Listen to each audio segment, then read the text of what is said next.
اسے کیا کہنا؟ بولیے بولیے افشاء السلام، السلام علیکم، اونچا بولیے، کیا کہنا؟ السلام علیکم کہنا۔ اچھا دوسری، اب یہ وہ خطاب ہے جو آقا علیہ السلام نے کہاں کیا؟ مکہ سے ہجرت کرنے کے بعد پہلے دن جب مدینہ میں داخل ہوئے۔ یہ بات آپ نے پہلے نہیں سنی ہوگی کہ آپ نے وہاں خطاب کیا، اور یہ پہلا خطاب ہے۔ یا ایھا الناس، اے لوگو، افشاء السلام، جو ملے السلام علیکم کہنا، وَأَطْعِمُوا الطَّعَامَ، اور جو ملے اسے کھانا کھلانا، اپنا آ جائے یا پرایا، کسی کو کھانا کھلانے میں، میں پھر کہہ رہا ہوں، اس بات پر زور دے رہا ہوں کہ من گڑت سٹینڈرز قائم کیے بغیر، آپ کی جو مالی حیثیت ہے، بس اخلاص اور مسکراتے چہرے کے ساتھ آپ اس کو کھلا دیں، ملے گا کیا؟ پھر فرمایا وَصَلُّوا وَالنَّاسُ نِيَامٌ، پہلا فرمایا سلام کو عام کرو، دوسرا فرمایا کھانا کھلانے میں تنگی نہ کرو، تیسرا آقا علیہ السلام نے مکہ سے ہجرت کر کے مدینہ میں پہلا خطاب، تیسری بات آقا نے فرمایا تیسرا کام یہ کرنا، جب لوگ سو جائیں تم راتوں کو اٹھ کر مصلی پہ آ کے اللہ کی عبادت کرنا۔ فرمایا یہ تین کام تم کر لو، ملے گا کیا؟ نیام تدخلون الجنت بسلام،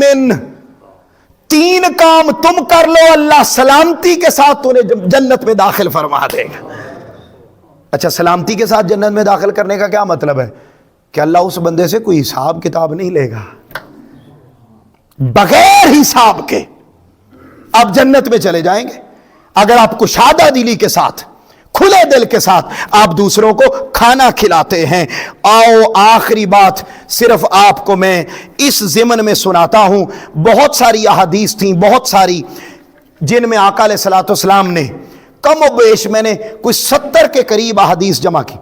اور یہ ساری احادیث وہ ہیں جو صرف اس بات پر ہیں کہ کھانا کھلانے سے جنت ملتی ہے، کھانا کھلانے سے اللہ کی رضا ملتی ہے، کھانا کھلانے سے سلامتی ملتی ہے۔ اور میں اگلی بات آپ کو بتاؤں، کھانا کھلانے کا ارادہ آپ کر لیں، خدا کی عزت کی قسم اللہ آنکھوں دیکھے مناظر آپ کو ایسے دکھائے گا کہ آپ کے مال میں خود بخود برکتوں کا نزول ہوتا چلا جائے گا۔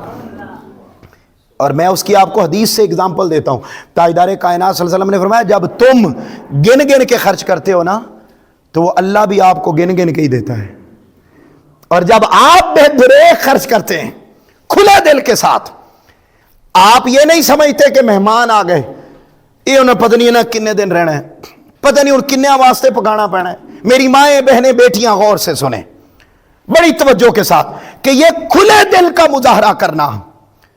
یہاں بھی کئی واقعات ہوتے ہیں، کوئی خاتون چلی جاتی ہے تو آپ لوگ آ کے کیا بتاتے ہیں کہ صاحب ان دا ہاتھ بڑا کھلا سی۔ یہ پچھلے کچھ سال، 1.5-2 سال پہلے بھی ایک خاتون ہمارے محلے میں فوت ہوئی، ان کی بھی یہ خوبی آپ نے بیان کی، اور آپ لوگوں نے بتایا کہ جی وہ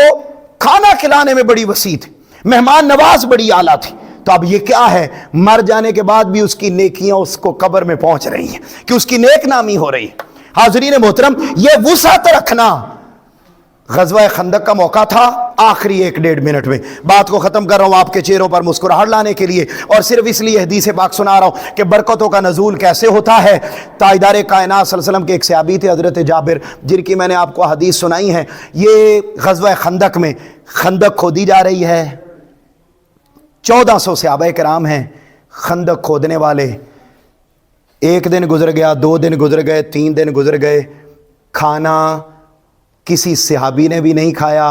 اور آمنہ کے لال محمد مصطفیٰ نے بھی نہیں کھایا صلی اللہ علیہ وسلم۔ 3 دن گزر گئے، صحابہ کرام نے بھوک کے مارے اپنے پیٹوں پر پتھر باندھ لیے، سیدھا کھڑا بھی نہیں ہوا جا رہا، ایسے بھوک شدت کی لگ گئی۔ آ گئے صحابی آقا کی بارگاہ میں، یا رسول اللہ صلی اللہ علیہ وسلم بھوک کا برا حال ہو گیا ہے، اب تو ہم نے اپنے پیٹوں پر پتھر باندھ لیے ہیں، ذرا توجہ کیجئے گا۔ آقا علیہ السلام نے اپنے پیٹ مبارک سے پتھر اوپر پردہ قمیض ہٹائی تو دیکھا صحابہ نے 1-1 پتھر باندھا تھا، آمنہ کے لال نے 3-3 پتھر باندھ رکھے تھے۔ اس قدر بھوک شدت کی، اور یہ حدیث پاک بھی میں آپ کو سنا دوں، ایسے کوئی قصے کہانی کی بات نہیں ہے، یہ حدیث پاک بھی آئی کہاں ہے، ذرا سنیے گا، صحیح مسلم کی 2039 حدیث پاک کا نمبر ہے، اور بڑی ایمان افروز ہے، ذرا سنیے گا برکتیں پھر کیسے اترتی ہیں۔ نو ڈاؤٹ آقا علیہ الصلوۃ والسلام کے پاس کائنات کے بڑے اختیار، بلکہ سارے اختیار اللہ نے مصطفیٰ پاک کو عطا فرما رکھے تھے،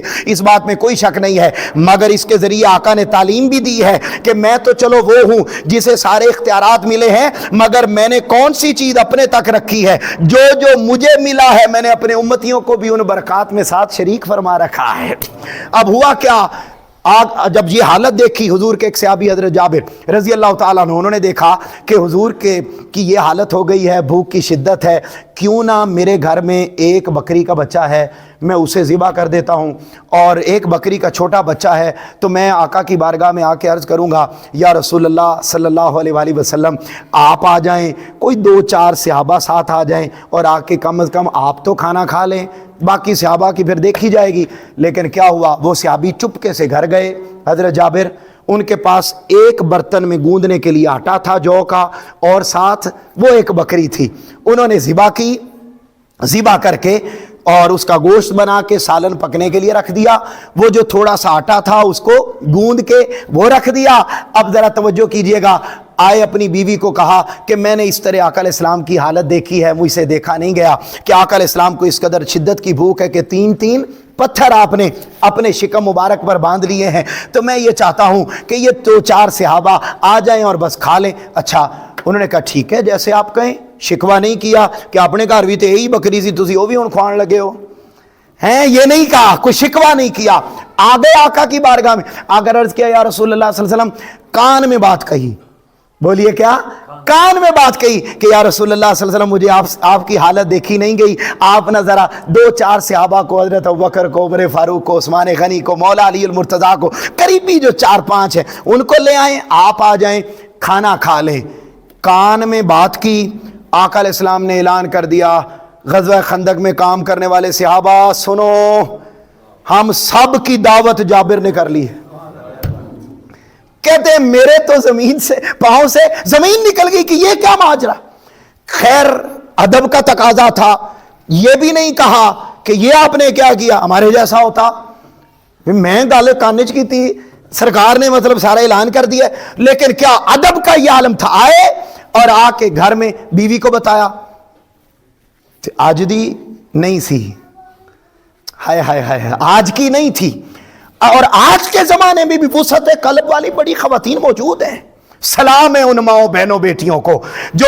کھلانے کے معاملے میں تنگی کا مظاہرہ نہیں کرتی، اور ہم کھلاتے ہیں، ہمارے گھروں میں کھلایا بھی جاتا ہے، لیکن پسندیدہ رشتوں کو، پسندیدہ رشتوں کو، جن کو ہم پسند نہیں کرتے انہیں نہیں۔ یہاں تفریق نہیں ہے کہ پسندیدہ آ جائے تو سارا کچھ، برتن بھی نئے، پونے بھی نئے، اور سارے ڈشیں پتہ نہیں کیا کیا نکل آئے، اور دوسری طرف جہاں پسندیدہ معاملہ نہ ہو تو پنجابی کہتے ہیں الی لگی ہوئے پائیں پونے نو، او دے وچ ہی پا کے کھوا دو۔ اچھا میں اب آپ کے سامنے بات یہ کر رہا ہوں، خاتون کو کہا کہ میں نے تو یوں کان میں بات کی تھی، آقا علیہ السلام نے 1400 کو اعلان کر دیا ہے، وہ بھی آقا کی غلام تھی، اس نے عرض کیا او میرے سرتاج چھڈ فکر مندی نو، اے ہن لہان والا جانے تے کھوان والا جانے، ساڈے کول جو کچھ ہے اسی دے دینا ہے۔ آئے ہائے ہائے، پھر کیا ہوا، آقا علیہ السلام آگے آگے چل رہے ہیں، 1400 صحابہ کرام پیچھے پیچھے چل رہے ہیں۔ یہ جو حدیث مسلم کی جس کا میں نے حوالہ دیا، اس میں 1000 بندوں کا ذکر ہے،